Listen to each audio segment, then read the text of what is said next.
La idea es que ustedes entiendan que este ciclo de conversatorios, de diálogos, se están enmarcados dentro de un contexto de diferentes charlas o conversaciones más bien informales que hemos hecho como la organización Atrévete de la FEM y queremos abordar diferentes temáticas de la contingencia y que son de interés bastante nacional de una manera un poco más cercana, precisamente porque son cuestiones de las que tenemos que hablar y no siempre nos gusta hablar. Así que para comenzar, les voy a presentar a mi compañero moderador, que es Daniel Piquer. Él es estudiante de la carrera de Ingeniería Comercial, Mención Economía de la Facultad de Economía y Negocios, y actualmente está en cuarto año. También es el director ejecutivo de la Fundación Nuestra Calle, y es un activista en medio ambiente y por la legalización de la marihuana.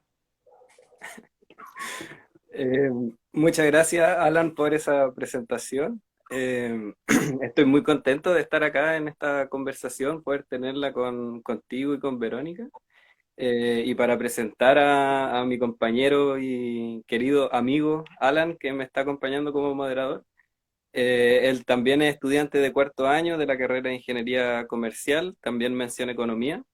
Y actualmente estudia el magíster en Economía también en la Facultad de Economía y Negocios de la Universidad de Chile. Además, se desempeña como senador universitario y es militante de la Juventud Socialista de Chile. Gracias Dani. Un abrazo, nos veremos cuando vuelvan la presencialidad. Bueno, pero aquí no estamos para hablar de nosotros, en realidad queremos escuchar a nuestra invitada. Verónica es una académica mapuche, profesora asociada del Instituto de Asuntos Públicos, es administradora pública de la Universidad de Chile desde el año 2001, también es PhD en Management Science de ESADE, Universidad Ramón Llull, de 2007, y postdoctora del Center for Latin America Studies de la Universidad de Stanford, del año 2013. Además, fue coordinadora del United Nations Global Compact del 2004 al 2006, fue directora de la Escuela de Gobierno y Gestión Pública de la Universidad de Chile entre el 2013 y el 2015, y además fue consejera presidencial de la CONADI el 2010. Su línea de investigación principal es el proceso de formulación e implementación de políticas públicas indígenas. Escribió el libro Formulación de políticas públicas indígenas en Chile, evidencias de un fracaso sostenido. Y además preside la Comisión contra el Acoso y la Violencia Sexual de la Escuela de Gobierno y Gestión Pública, es miembro de la Comisión Ejecutiva de la Cátedra Indígena en Paxo, de la Comisión de Pueblos Indígenas y Afrodescendientes en la Oficina de Equidad e Inclusión y de la Comisión de Igualdad de Género DIGEN. Además, como lo señalamos al comienzo, actualmente se desempeña como vicepresidenta reelecta por un segundo periodo del Senado Universitario. Muchas gracias por estar con nosotros, Verónica. Mari Compulamien, Mari Compuché, también para todos quienes nos escuchan. Un gustazo, la verdad, el poder estar hoy día conversando con ustedes, ¿no? Con las futuras generaciones que van a tener una tremenda responsabilidad, sin duda. Les estamos heredando un planeta bastante complejo, ¿no? Hemos sido generaciones bastante poco equitativas, pensando en quienes vienen hacia adelante, ¿no? Nunca nos detenemos a pensar que algún día vamos a ser los ancestros nosotros también. Pero nada, con esperanza creo yo también cuando uno les escucha, cuando ve que hay temas como estos, ¿verdad? Que les interesa conocer, debatir, ahondar, sobre el que conocemos también tan poco, ¿no? Nos han privado en los distintos espacios de poder comprender a cabalidad, ¿no? Esto que parece que emerge hoy día con tanta fuerza, pero que siempre ha estado. Así que nada, un gustazo a Alan, por cierto, con quien compartimos el Senado Universitario, y a Daniel también, un abrazo enorme a la distancia. Y nada, encantada de conversar con ustedes hoy día a través de este medio, ¿no? Por lo menos lo que permite la tecnología con esta pandemia. Bueno, no, muchas gracias a ti por aceptar la invitación y por darte el tiempo de conversar con nosotros. Justamente en la línea que hablaba recién, que no sabemos mucho de estos temas, quería partir con una pregunta bien amplia y general. En concreto, ¿qué es Wallmapu y por qué se habla de un conflicto en la zona? Sí. Uy, esa es una muy buena pregunta porque hay dos elementos que se han venido mezclando mucho en el último tiempo, ¿cierto? Una palabra ancestral, un concepto ancestral como el Gualmapu, con conflicto, ¿no? Y sobre todo además porque en el último tiempo hemos ido asistiendo a cómo este conflicto que el Estado tiene con el pueblo mapuche en particular, con los pueblos indígenas en general, ha ido también adquiriendo ciertos ribetes, ¿no? Para hablar efectivamente e incorporar muchos elementos de un conflicto que este Estado trata de mirar a través de ciertos órganos vinculados a la seguridad y al orden. Y ese concepto ancestral de Gualmapu ha ido variando ahora último a este concepto de la macrozona sur, ¿cierto? Conceptos muy vinculados al ámbito de la inteligencia, al ámbito de las policías. Pero Gualmapu es el territorio ancestral mapuche y es lo que uno puede identificar a lo largo de la historia desde el Biobío hacia el sur, en esto que es hoy día Argentina y Chile, pero que no en épocas ancestrales la cordillera no tenía un rol divisorio, como los estados cuando nacieron plantearon. Por lo tanto, Gualmapu es el territorio ancestral unido bajo o definido bajo un concepto en Mapudungún que es el Yagumén, que de alguna manera, a diferencia del concepto Winca de fronteras o límites, tiene que ver más bien con cómo se identifican los territorios con sus puntos conexos, con sus puntos de encuentro, con los puntos donde se pueden generar intercambios. Y en esa lógica, este Gualmapu tenía distintas, y tiene todavía, a pesar de la relación con el Estado-Nación, todavía existen identidades territoriales, ¿no? Uno podía identificar en este gran Gualmapu que existía una unidad básica, ¿cierto?, de conformación familiar principalmente, que eran los LOF. De estos LOF, ¿cierto?, se agrupaban en rehues cuando habían sobre todo situaciones que ameritaban, ¿no?, vínculos políticos, defensa muchas veces de un pequeño territorio, para poder intercambiar, generar relaciones económicas, ¿cierto? Entonces estos LOF se configuraban en estos rehues para poder generar aquello, cuando había algún problema, alguna situación de alguna invasión, por ejemplo, o una amenaza externa, se configuraban estos denominados Ayarehue, ¿cierto? Estos 9 rehues en conjunto, y estos Ayarehue además tenían una expresión en Gualmapu en lo que hoy día conocemos como las identidades territoriales, ¿cierto? Y esas identidades territoriales responden a criterios que en el mundo occidental generalmente no consideramos. En el mundo, en la identidad territorial lafkenche, por ejemplo, eso es de parte del pueblo mapuche que habita territorios cercanos al mar y por lo tanto que tienen costa, y esa pertenencia o esa relación con esos elementos que habitan ese territorio genera expresiones culturales, políticas, económicas, y por lo tanto cuando hablamos de la identidad lafkenche no tiene que ver solamente con aquello que podemos ver, que habita ese espacio, esa tierra, como le decimos en Occidente, sino que también tiene que ver, alguien dice por ahí, Bastián Lafkenche, maravilloso, Lamien allí, que también está mirando, tiene que ver con cómo, ¿cierto?, estas energías, estos ñen que decimos en la cultura mapuche, en el conocimiento mapuche, generan también energías, equilibrios, ¿no? Y obviamente a medida que se ha ido haciendo una ocupación de ese territorio desde la perspectiva del Estado chileno particularmente, porque con la corona española el pueblo mapuche firmó una serie de tratados, más de 20 al menos, ¿no?, entre mediados de 1600 y el inicio de la República. Entonces, esta conformación territorial con todos estos elementos era Gualmapu, ¿no?, el país mapuche, el país ancestral mapuche. Pero con la ocupación, ¿cierto?, con la llegada de alguna manera con estos procesos emancipadores, ¿cierto?, de independencia, se conforma o se limita ese espacio ancestral que era el Gualmapu y se divide, primero por la cordillera como un elemento, ¿verdad?, para georreferenciar lo que queda en el Puelmapu, que sería esta parte del Gualmapu que queda en Argentina, y el Gulumapu, que es lo que queda en la parte de Chile, y claro, el conflicto de alguna manera nace porque el Estado de Chile plantea una relación conflictiva con los territorios y particularmente con el pueblo mapuche.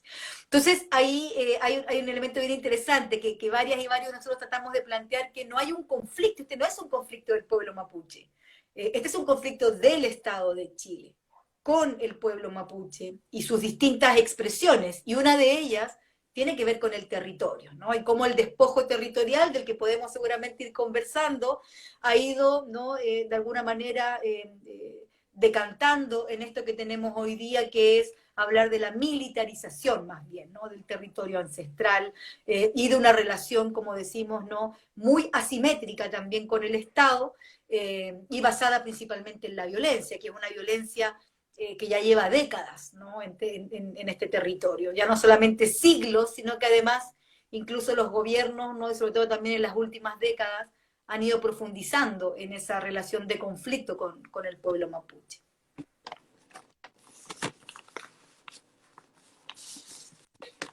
De todas maneras, hemos visto que esta expresión de la ocupación, de los conflictos por territorios que han sido usurpados, a lo largo del último tiempo han tenido como un rebrote, al menos este último año han habido diversos conflictos en la zona y un poco ha sido coincidente también con lo que comentábamos al comienzo de que la nueva preponderancia que tiene lo ancestral, lo étnico en Chile, contraviene con el rol que está jugando en este momento el Estado en la misma zona. Entonces, para poder conectar eso, me gustaría básicamente preguntarte, Verónica, ¿cómo evalúas el rol y la relación que ha tenido el Estado chileno con la nación mapuche en estos últimos 30 años desde el retorno a la democracia?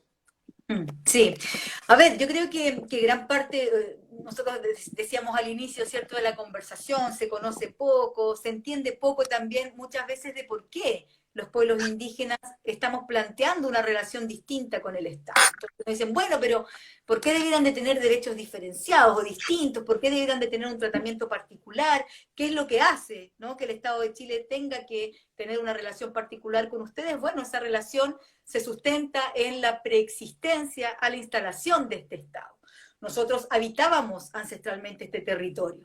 Uno de los grandes problemas es que cuando se instala esta cultura occidental y nacen estas élites, más bien desde los ojos occidentales no se valora esa estructura, esa institucionalidad, esa forma de ejercer el poder, esa forma de relacionarse con los territorios del pueblo mapuche.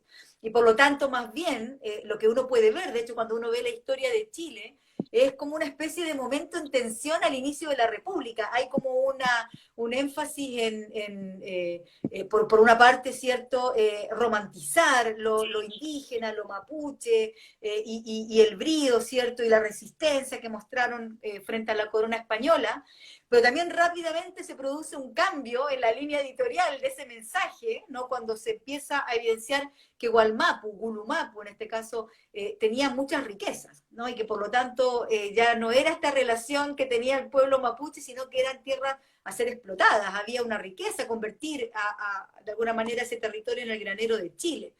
Y el Estado de Chile desde un inicio va incumpliendo una serie de promesas, ¿no? Firma un tratado muy importante con el pueblo mapuche, que es el Tratado de Tapigüe, en 1825, pero rápidamente lo desconoce y empieza con esta de alguna manera, postura, ¿cierto? Más bien de llamar a lo incivilizado que era el pueblo mapuche, lo bárbaro.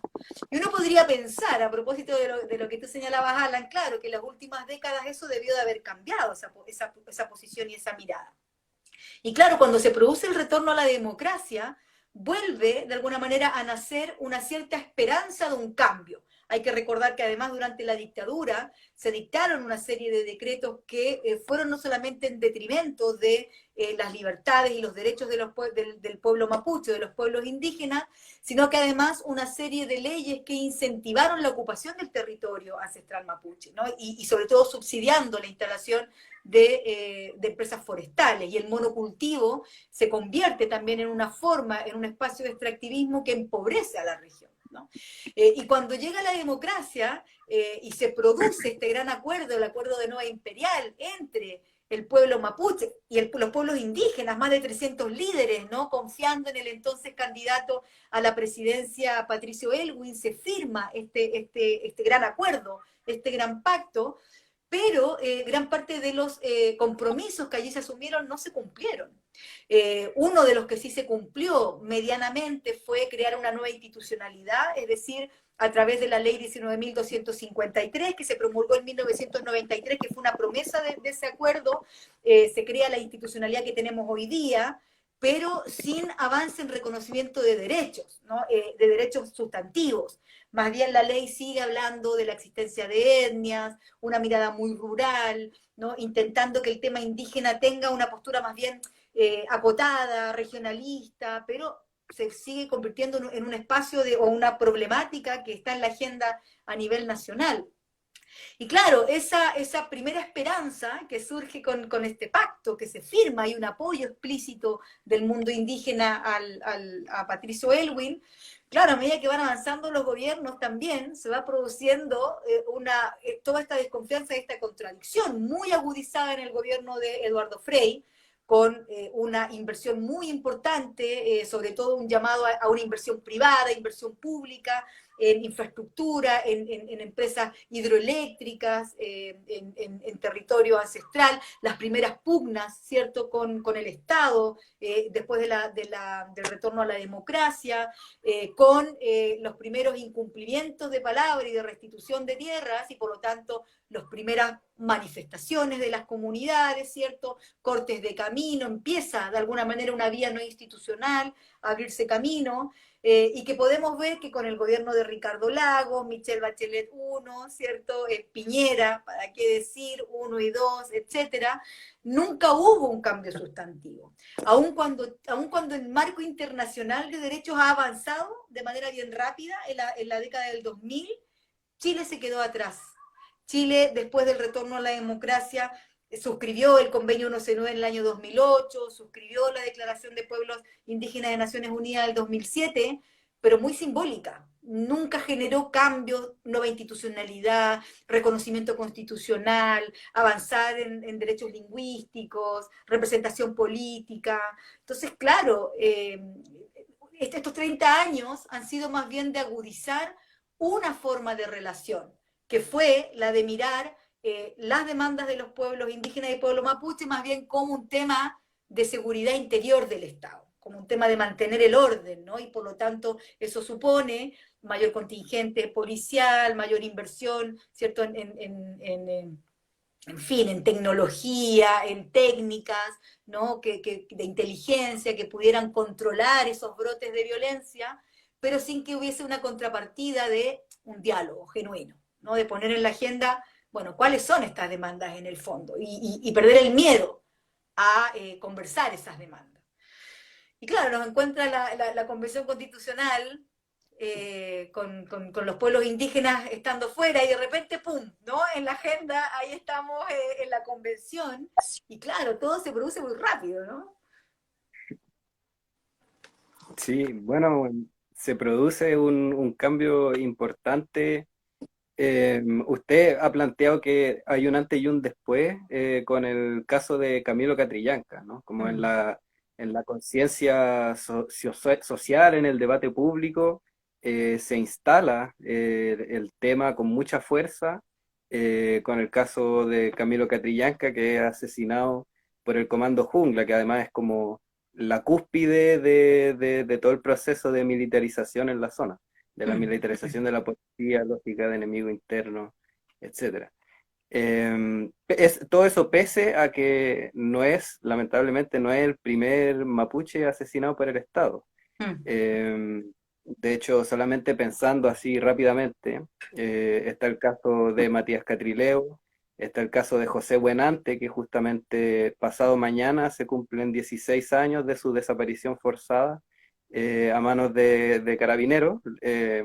Y bueno, no es casualidad de que el único detenido desaparecido de la democracia sea mapuche.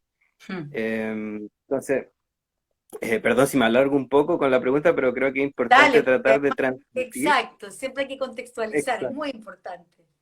Sobre todo, sí, para estos temas que en el fondo vienen de larga data, y si seguimos con la lógica de la militarización, no sabemos quién va a ser la próxima persona que va a morir, ¿no? Después del asesinato de Camilo Catrillanca tenemos ya el hito de la muerte de Pablo Marchán. Entonces, si seguimos así, ¿hasta dónde vamos a llegar, cierto? Entonces, la pregunta, para ir concretamente a la pregunta ahora sí, es si es que usted cree que la estrategia de militarización del Wallmapu se encuentra ya agotada y cuáles podrían ser como las semillas de cambio, las esperanzas que hay y también las amenazas que puedan haber en el contexto de discusión constituyente y también de elecciones presidenciales. Bueno, yo creo que el caso de Camilo Catrillanca, si bien como tú bien dices, Daniel, ¿cierto? Han habido otros asesinatos desde el retorno a la democracia, tú decías Matías Catrileo, ¿cierto? Alex Lemun, Jaime Mendoza Collillo, otros casos no resueltos, ¿cierto? El caso de Macarena Valdés, además activistas medioambientales, ¿no? Tocando allí nudos, digamos, neurálgicos del capitalismo, bien, bien complejo, ¿no? Pero el caso de Camilo Catrillanca, yo digo que marca un antes y un después porque allí hubo una concertación evidente de organismos del Estado para mentir. Se organizaron para mentir no solo a la ciudadanía, sino para mentir también al propio Estado, ¿no? Primero lo que pudimos ver allí efectivamente es una consecuencia que era esperable, trágica, por cierto, pero esperable, de una estrategia continuada desde, ¿no? Fines de los años 90 en adelante, de lo que yo decía, ¿no? Transformar el problema, ¿no? Las demandas de los pueblos indígenas, del pueblo mapuche, en una cuestión más bien judicial. Judicializar esa demanda y, por lo tanto, no resolverla por una vía política, sino dejarla al Poder Judicial, que en el caso de Chile, además, nunca ha tenido ningún tipo de adecuación para responder a lo que el Estado de Chile suscribió con organismos internacionales, generar adecuaciones, respetar espacios del derecho propio de los pueblos indígenas, eso nunca ocurrió. Entonces, más bien lo que adquirió fuerza y no cambió un ápice, aun cuando hubo gobiernos que explicitaron en un inicio que jamás aplicarían la ley antiterrorista o que jamás aplicarían la ley de seguridad interior del Estado, lo terminaron haciendo, porque se fueron generando, ¿cierto? En el fondo uno tiene que analizar esto de manera bien sistémica, se fueron generando cuellos de botella, sobre todo para responder a la demanda de restitución territorial. Que en el caso de Chile, la vía con la cual que se ha escogido para responder a esa demanda es a través de la compra y venta, es un mercado que se generó de compra de tierras, ¿no? A través de la CONADI y este denominado Fondo de Tierras y Agua, que en el fondo es no más que una bolsa de plata de la CONADI que hace de intermediaria, ¿cierto?, para comprar y vender territorios, muchos de ellos denominados además en conflicto, pero además muchos de ellos con títulos solapados, donde no queda muy claro, ¿no? Y es muy difícil para muchas comunidades el poder demostrar, ¿cierto?, que esos territorios les pertenecían, porque el Estado también, ya desde mediados del ya antes de esta invasión al Gualmapu, que se conoce como la pacificación de la Araucanía, ya venía promoviendo políticas de colonización, de ocupación, de blanqueamiento de títulos. O sea, ahí hay un nudo bien difícil de desenredar. Y por lo tanto el Estado, claro, que ha ido en este último tiempo judicializando esa demanda, ha invertido más bien y lo ha entendido como un tema de seguridad, y en el fondo la presencia del Estado en territorio ancestral es esa, es carabineros, es policía de investigaciones, y esa inexistencia del Estado en estos otros espacios ha ido derivando en la aparición de guardias privados, de mafias dedicadas al narcotráfico, al robo de madera, en fin, múltiples expresiones que hacen que eso sea un caldo de cultivo para situaciones como las que ocurren con Camilo Catrillanca. El tema con Camilo Catrillanca es que, dado que la democracia ha avanzado, las tecnologías también, aun cuando Carabineros adolece, por cierto, de una formación en derechos humanos, el uso de estas cámaras lo que nos permitió poder evidenciar es que Carabineros mintió. Y lo que hubo fue un asesinato, ¿no? Primero un asesinato a sangre fría, pudimos ver, ¿cierto?, estas imágenes tremendas de Camilo, ¿cierto?, en el tractor, la brutalidad con la que lo trataban en ese momento en el que estaba ahí agonizando, y eso además quedando registrado, con un tratamiento además, ¿no?, un exceso de violencia para el niño. Tenía 15 años en ese momento, un niño que lo acompañaba con el trauma que significa haber vivido una situación de ese tipo, y cuando empiezan a salir, ¿se acuerdan además cast entre ellos, ¿no? Diciendo, no, es que yo vi, y los videos eran muy elocuentes. Nunca existieron los videos, nunca existió enfrentamiento. Carabineros, ¿no? Se articuló para mentir al Ministerio Público, para mentir, eso es un poco lo que se ha ido viendo, a las autoridades políticas, que partieron con una postura y tuvieron que ir, ¿verdad?, retrocediendo, y claro, que al final termina eso, uno de las causales por las cuales sale echado, ¿cierto?, el ministerio es una de ellas. Entonces, claro, el asesinato de Camilo Catrillanca fue de una brutalidad evidente de mirar, pero además una evidencia de la mentira y de esa brutalidad, y cómo esta estrategia no es el camino adecuado, ¿no? Tú decías el Comando Jungla, la Operación Huracán, donde el Estado ha quedado muy desprestigiado. Y claro, y eso evidencia que esa estrategia de militarización ya no da el ancho.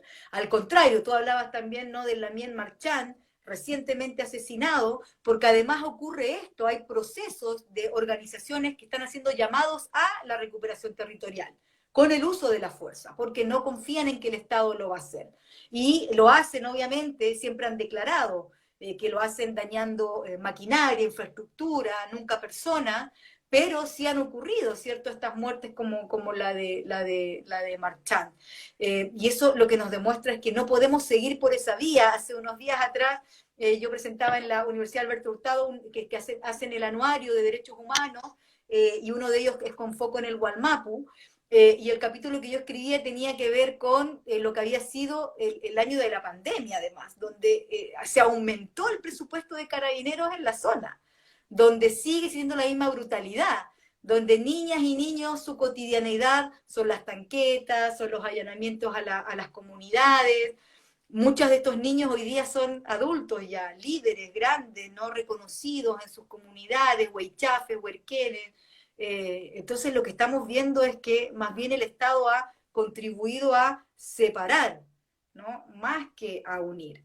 Y claro, si no cambia esa estrategia, y se ha planteado con múltiples, digamos, miradas, posturas, yo creo que claramente hoy día la única que puede funcionar es la Constitución. Que quede una Constitución con ciertos mínimos. Lo demás es pura música, porque además, pensando en lo que ustedes decían, vienen elecciones presidenciales, pero además con una Constitución nueva. Básicamente hay que ponerse al servicio de la nueva Constitución. Y no va a ser fácil, ya lo estamos viendo, ¿no? Cuando la Convención dice hay que refundar Carabineros, y ya aparece, ¿no?, la institución diciendo, no, en realidad, y el mismo ministro, no tienen esa atribución, pero bueno, si esa atribución no la tiene la Convención, ¿no?, ¿quién la tiene? Entonces va a ser difícil. Hay un cambio allí que va a los cimientos un poco también de cómo nos hemos acostumbrado a vivir también en los últimos años, ¿eh? No solamente en dictadura, también en democracia, ¿no? Como hemos naturalizado un montón como de comportamientos. Hoy, todo